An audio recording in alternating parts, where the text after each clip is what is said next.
The tariffs that are going on.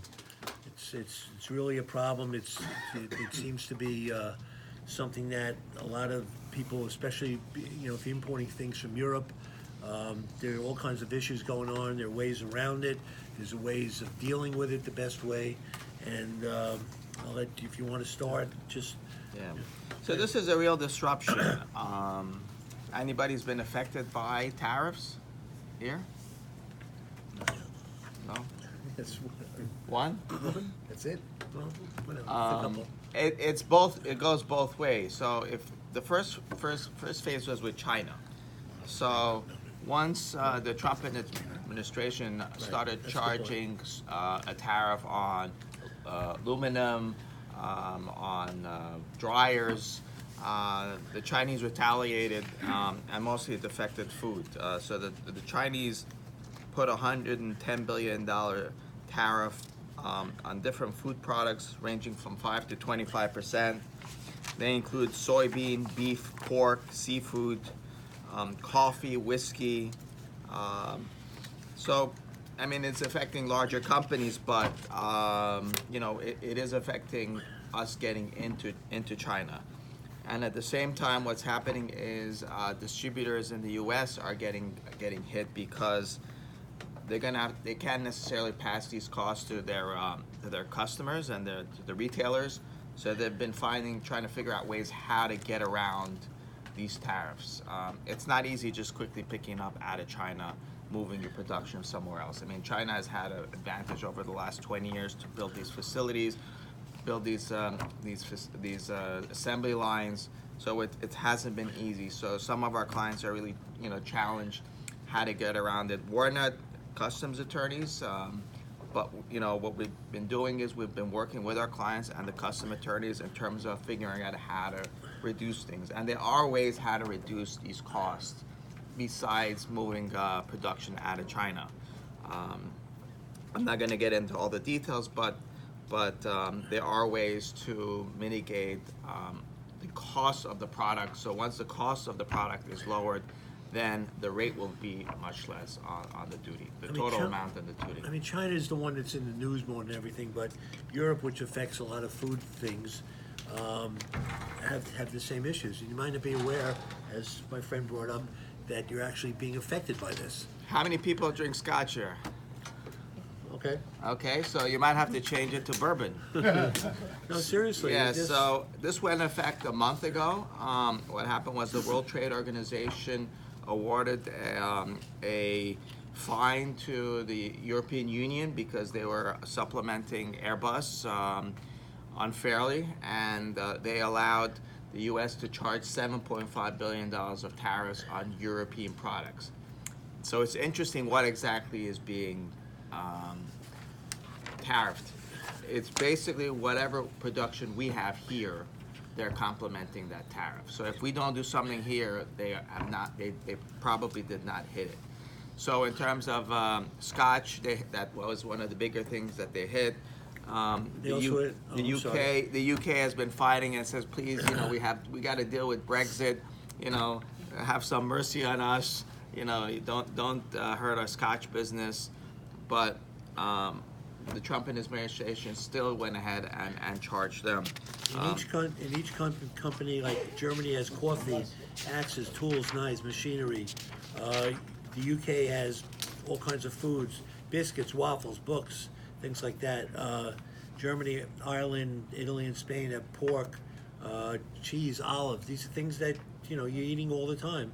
What do you call it? France has olives, wine, liquor, as we said. Ireland, Italy, Spain, and all kinds of cheeses, pork from all different countries. So everybody's probably affected by it. Right. So I think when people raise their hands and said they're not affected, they will be affected when they go to their supermarkets and they like their special, hard cheeses, coming from Italy or their French wines.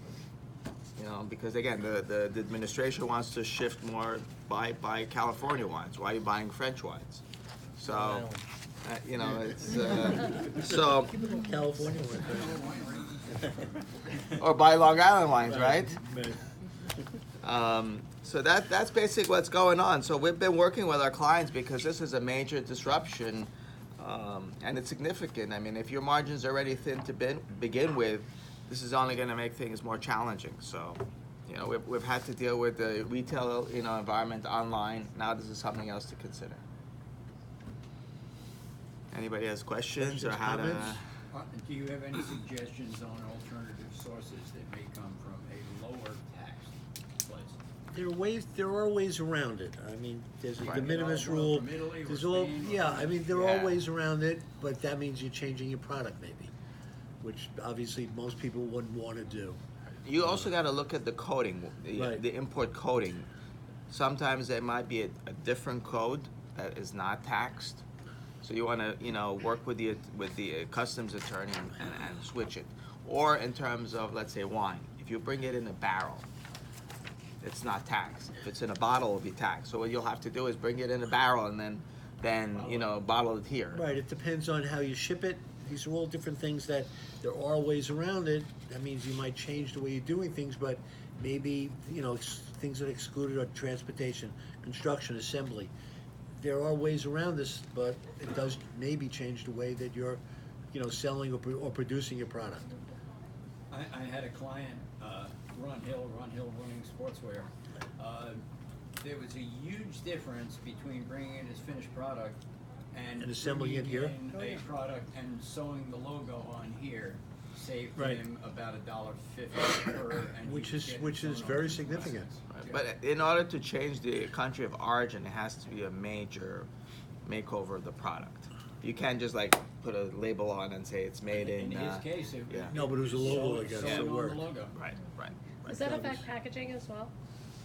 So I have clients that might get their, you know, jars or, you know, plastic containers from China or whatever. Yeah. Yeah. But so there was a major one put in September, major tariff that was put in September. That covered a lot of apparel, covered jewelry, covered shoes, certain shoes. The next phase that's going to go into effect is December 15th. That's basically everything. So whether it's food and so on, that's going to be covered. So I don't know at which phase the packaging, the jars are, Yeah. but if things don't get resolved within the next few weeks, that December 15th is going to go into effect. And that's a lot of the stuff you buy at the stores, you know, clothing, other shoes, you know, foods. So, and then what will happen is if we still don't have a resolution, then the prior tariffs are going to be ratcheted up from 25 to 30.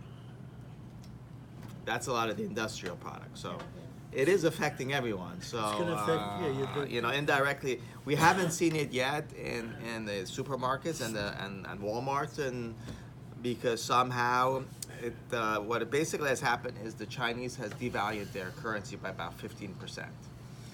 And that has offset the 15% tariff. So, and then the other 10%, the retail, the warehouse, the factories have been taking a hit, the distributors have been taking a hit, and then maybe, you know, a couple of dollars the retailer. So we're still not seeing yet the true cost being passed on, but if there's enough pressure and there's enough upward increase in cost, we will see that.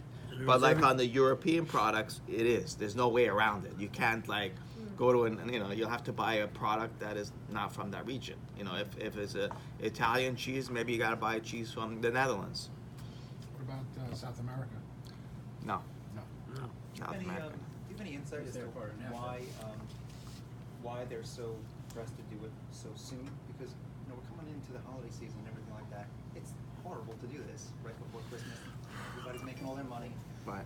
I'm not sure that comes into You know. consideration when they're doing this. I mean, the Chinese No, thing you see is in the news almost every day about what's going on with the trade. They're gonna come to a conclusion they're not.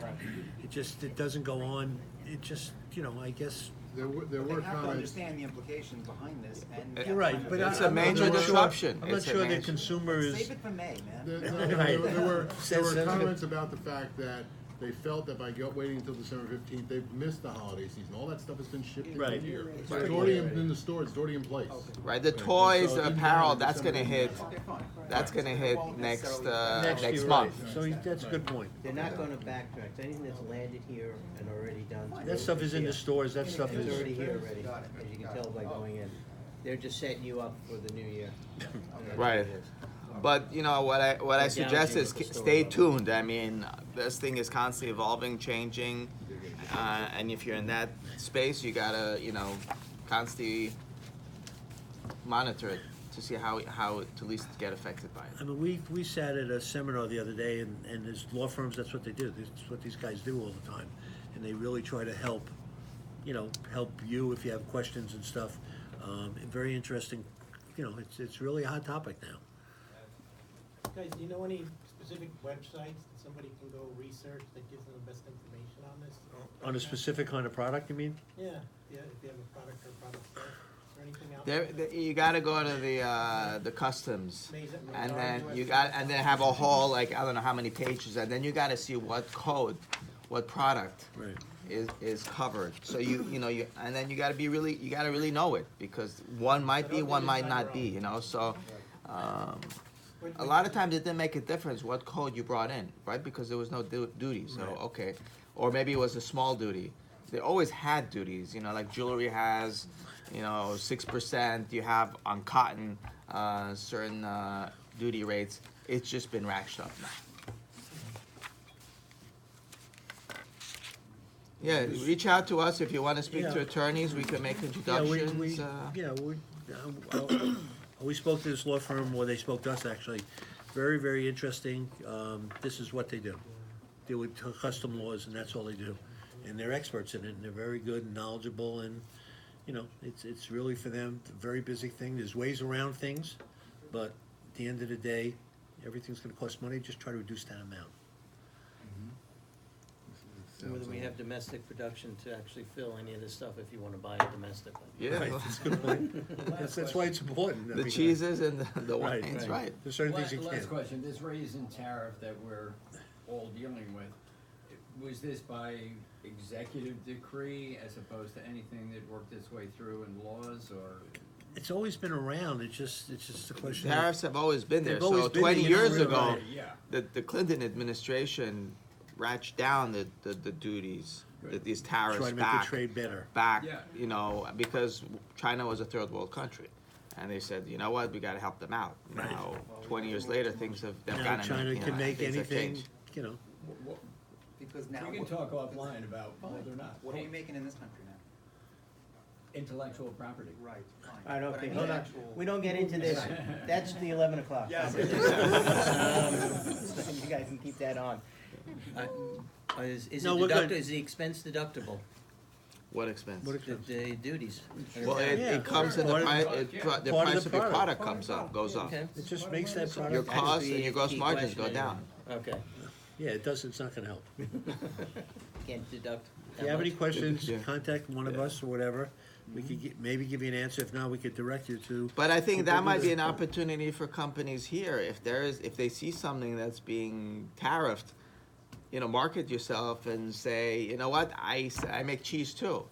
And it's just good as the ones that you buy, from France or so on. Right. That's why the So- wine industry in this country does really well. The one out east, North Shore and stuff. Yeah. California, obviously, they're just all over it's a hot thing here too, There's only one state in the United States that doesn't produce wine, which is, Alaska. okay, makes sense. Yeah. Just a real quick thing, we had our partner summit last week, and they have a wine cellar where we were that's worth someplace about $40 to $50 million. Spectacular place in New Jersey. But she was telling us, Crystal Springs. Crystal Springs?